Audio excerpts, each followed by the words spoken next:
That's it. Yeah. Back to I guess the bias side of it. Yeah, Um, from experience, I've heard coaches say they'll never be good enough. Right. yeah, yeah. So whether this bias comes from like a bad moment from that coach, it's like Right. a write off. Does that make Yeah, sense? yeah. And it's like they just never want to give this kid another chance. Right. Right. So, whether that kid made a critical mistake somewhere down in the training or a match, and then they just write him off. And, like that side kills me too. It's like they're kids, like Right. who doesn't make mistakes, right? But like give them a chance. Nah, they're not good enough. They don't help the team. They don't do this. Right. How do we know until we give them that opportunity again? Yeah. So maybe it's personal. I don't know. It's I personal. mean, yeah. I mean, you'd like to think that's not the case. Yeah. But I think I think there can definitely be that, an element of that, especially when it comes to kind of, have certain parents.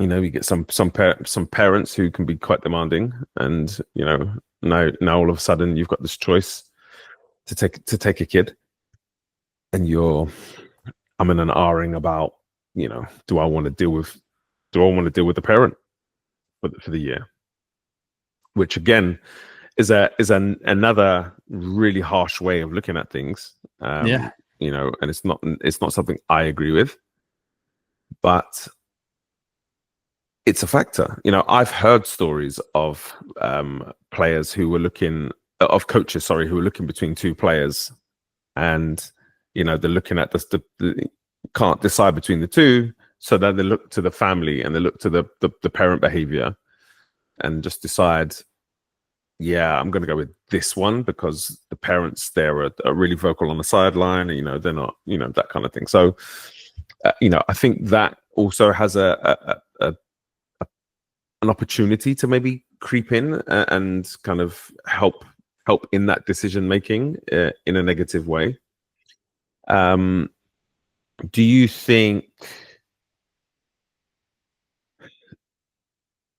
so?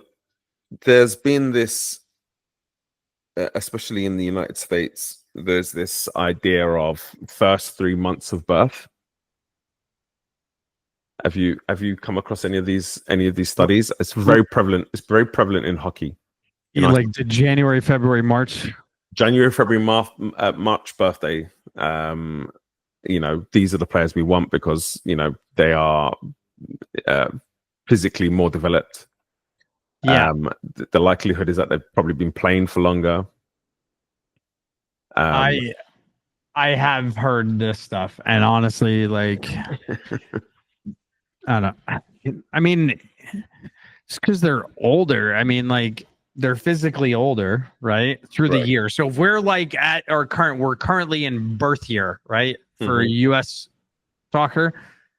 And it's like, okay, well, I have had experiences where I have had January and February and March birthday players. Mm-hmm.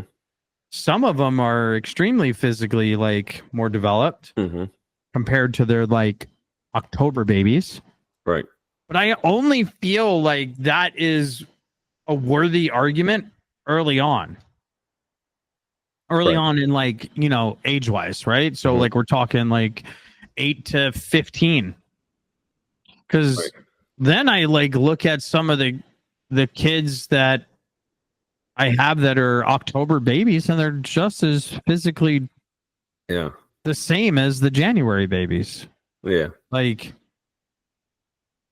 the tail end of puberty will define everything. Like genetics defines everything. I mean, I find it to be a quite ridiculous way of deciding anything, because they're born earlier in the year, which probably means that they are going to be in the grade above, so they've probably been playing for a little bit longer. So in terms of training age, yes, I get it.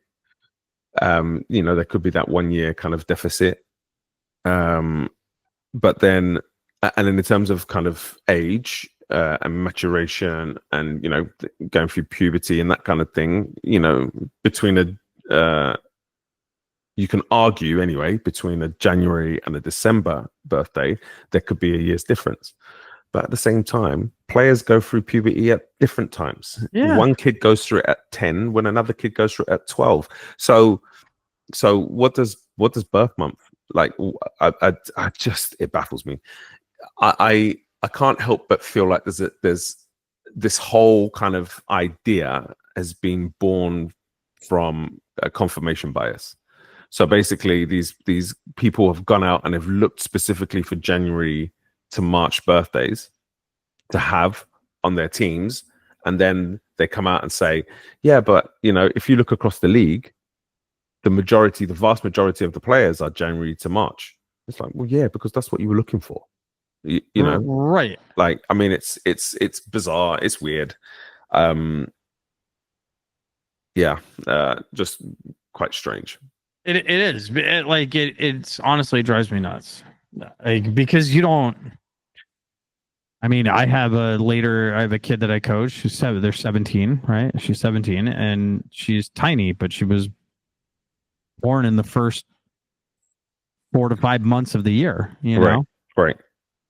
And then I have kids who were born later than her that are 4 inches taller,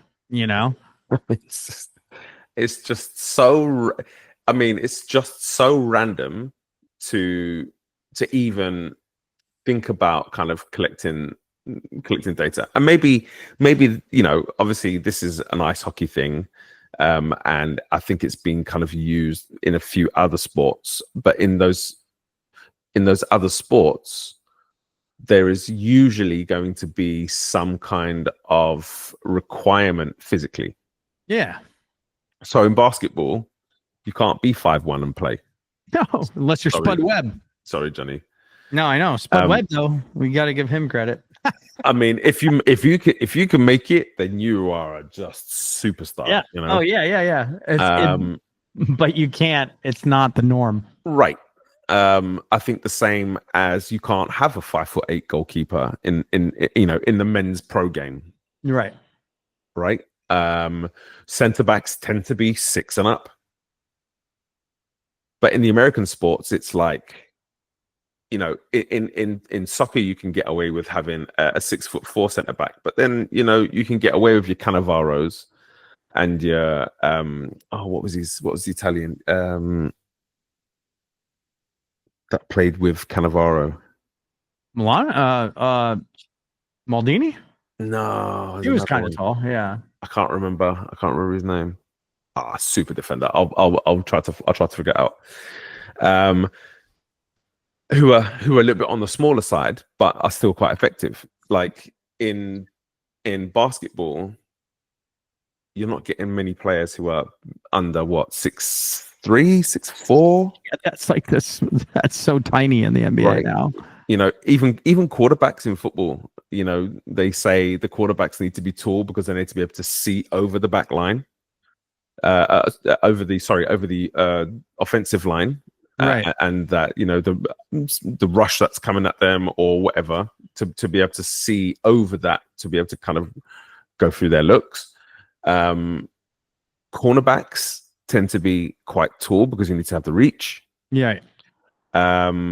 Your linemen tend to be quite tall because they need to have this size to be able to kind of reach and bat things down, but then also to be able to have that kind of weight that they can use to help with kind of when they're trying to move the pocket, and so it's strange to me that the American sports that all have anthropometric kind of needs then transfer that into soccer and then try to make it the same kind of thing. And it's just like, it's the argument will be, well, look at the US women, and it's like, well yeah, but is that a case of you've just had bigger, stronger people over the years? Is it a case of You've had more in terms of resources around strength and conditioning.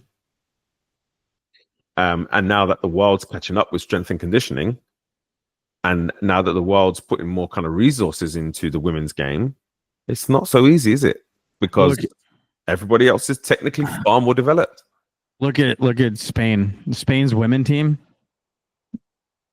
They're all. I mean, there's a couple tall ones. Don't get me wrong, but they're not like huge. They're like you stick them next to the women's national team, and it's quite a height difference. Yeah, they will run circles around our women's national team. I wonder what the average heights are. That'd be a good thing to look at. Yeah, I know. Yeah, it's kind of interesting, right? And but like, look how technically advanced they are. Like they're, and you could beat them up all day, but you're not getting the ball. Yeah, well, that's it. I mean, you've got to be able to put a hand on them to be able to beat them up, and the way they use space and the way they move off the ball, right? The way they rotate and all of that kind of stuff. You're just not going to get anywhere near it. So like that's what I don't understand, and this is what like this. I feel like we're still on the bias conversation of like big, small versus small, right? And like small people can be quick, and I remember as a player, I was very quick for 40 yards.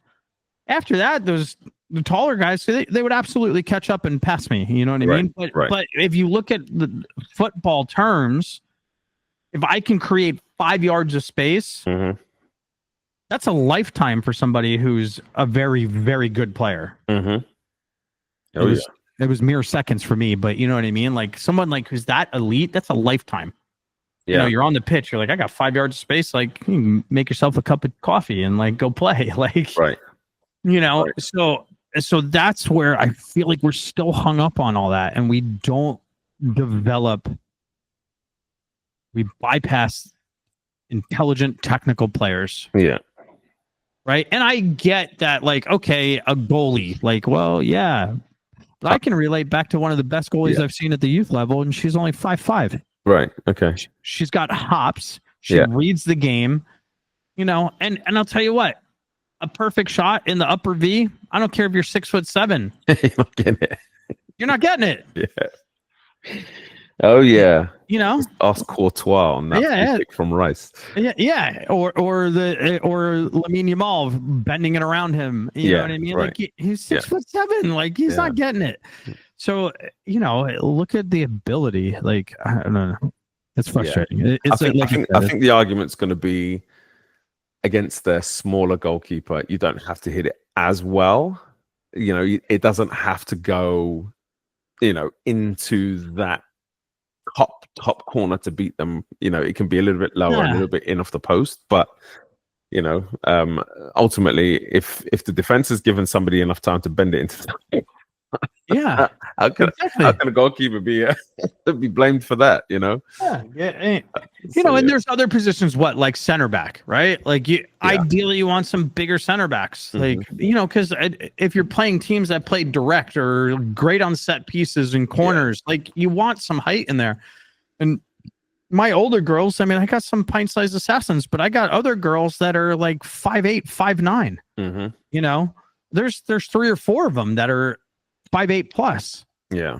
And like, so when the other team has corners, guess what we do with the little ones? We send them forward and and we rotate the bigger ones back. And yes, we do try to get height in there to win battles, you know, and that makes sense. But that is one small portion of the game over the 90 minutes. Right. You know? Yeah. Do you think there's any other types of bias? Do you see socioeconomic, racial, gender, any of those kinds of biases in kind of your everyday? No, thankfully. Yeah, I would say, and listen, not to say that because we don't see them, it doesn't exist. Correct. I would say socioeconomic is probably more prevalent. You know, where we live, you've got your wealthy areas, and the kids that want to play in the wealthy areas, they can afford the one-on-one training. They can afford other, you know, strength and conditioning or other kind of types of training. They can afford to do the the more expensive programs. So the ECNLs, the GA program, which I think is a similar cost.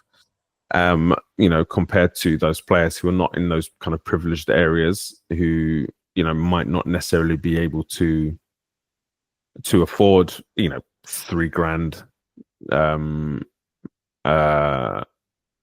fees for the season, plus then the travel on top of that, and and that kind of thing. Yeah. Do you think clubs do enough to mitigate that? I mean, we offer scholarships and that kind of thing, but do we do enough? I mean, I think we could always do more, like truthfully. But I will say, like, my experiences in the football community in Oregon, I feel have been very positive to help, less fortunate players and families, right? So yeah, you're right. We there's parts of Oregon that are extremely wealthy, right? Like there's like I couldn't believe I heard this. Like I was chatting with some kids I know, and one of their teammates accepted a spot at a club in Portland, and they live in Bend, and I'm like, that's insane. Like it's crazy. Like it's 3 hours one way, and they got school. And they're like, Fort, right? And they're like, oh, her dad has a plane. Yeah.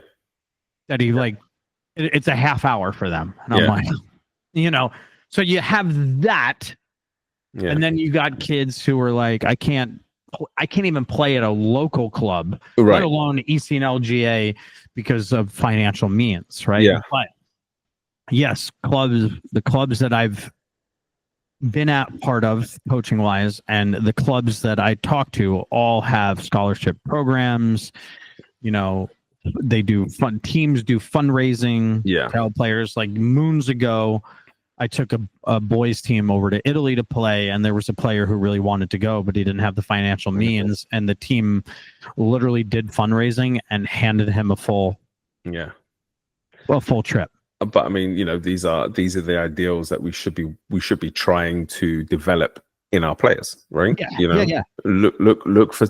Can we look after the people that need a little bit of help? So I'm all for that. And sometimes listen to like these families that work very hard for their money, that the moms and dads go to work in 2, maybe 3 jobs just to get their kids to play on a team. Sometimes they're so prideful that they don't let it known. Oh yeah.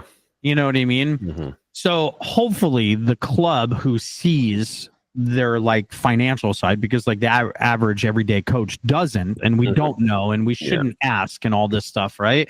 Hopefully the club's like, okay, well, this kid's good enough to be on the elite program, but they're not going to be able to afford it without really struggling. What can we do? So hopefully the club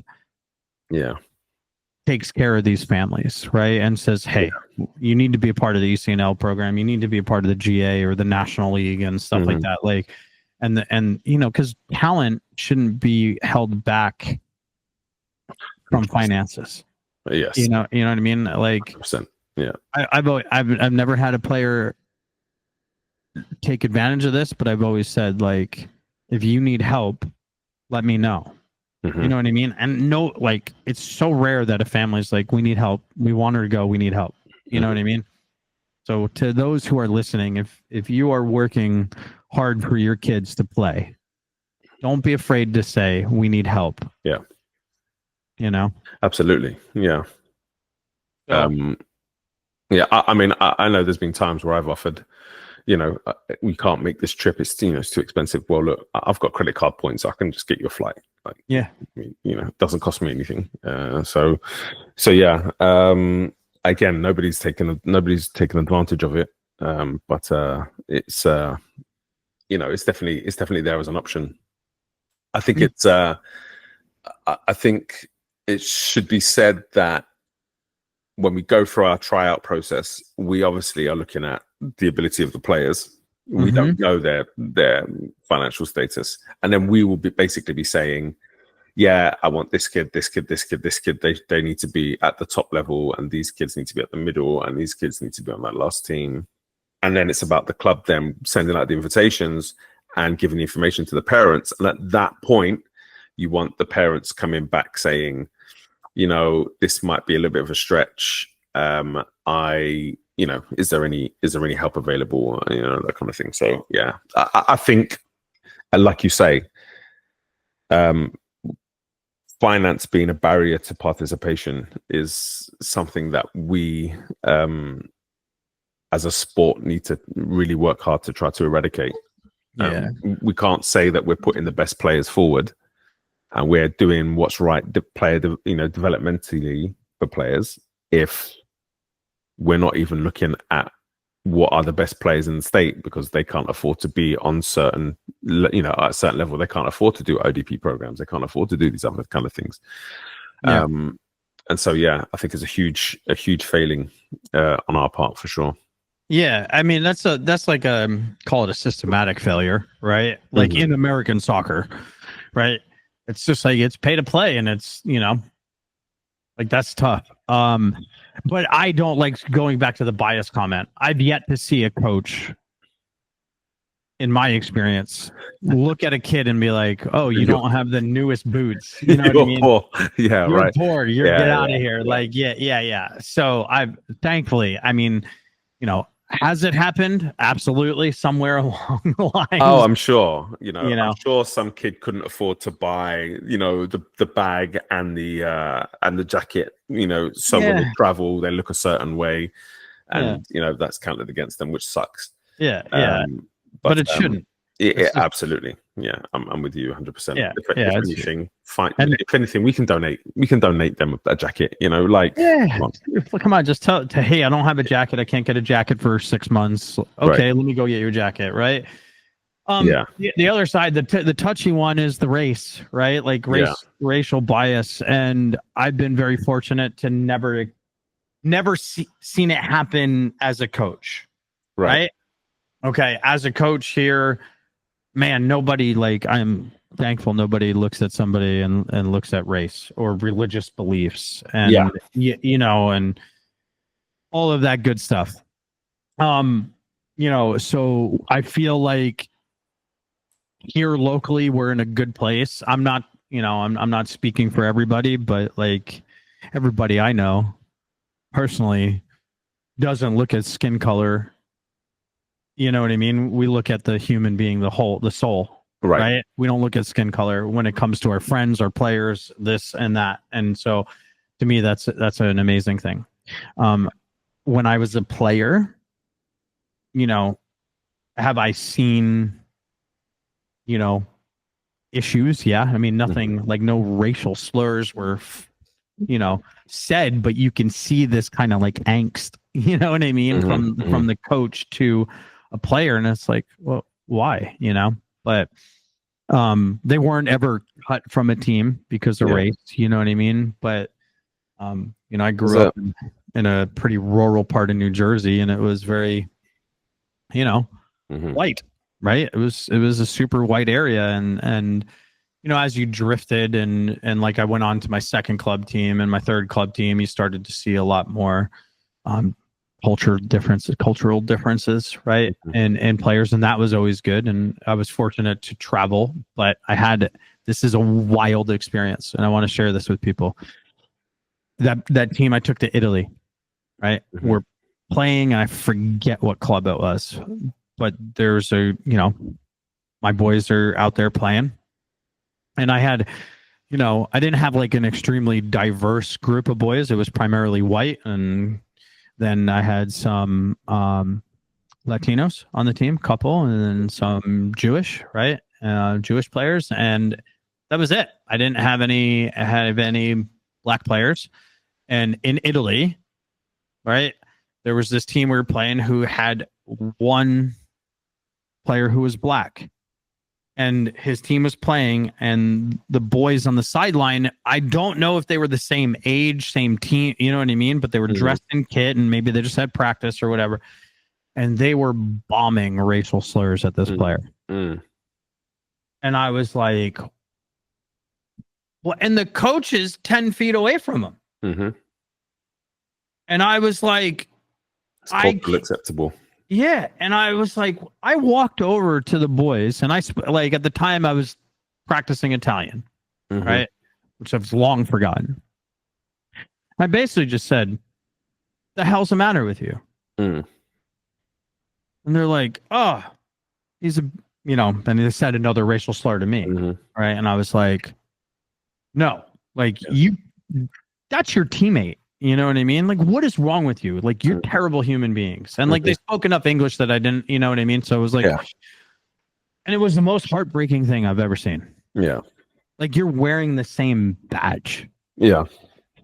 And my boys came off and they're like, I can't believe they're doing that. Yeah. Yeah. So at least, like, to me, the bias was like the coach not even intervening. Mhm. Like, I'm a foreign coach in their country that had to go intervene with that. Right. I told him to go away. Like, I was like, get off the sideline. Like, you're not even playing right now. Like, go away, Right. So, I mean, it's it leads in nicely to talking about kind of racial bias and stereotypes. mhm. Do you think that there are people? Well, I mean, there definitely are people who will look at tryouts, for example, and a player comes and they're African American, so they're probably quick and they're probably aggressive. And so, let's have a look. Let's see if they're quick, and if they are, then we'll probably take them. Or, compare that to an African American player who's technically quite good, who has a good understanding but isn't quick.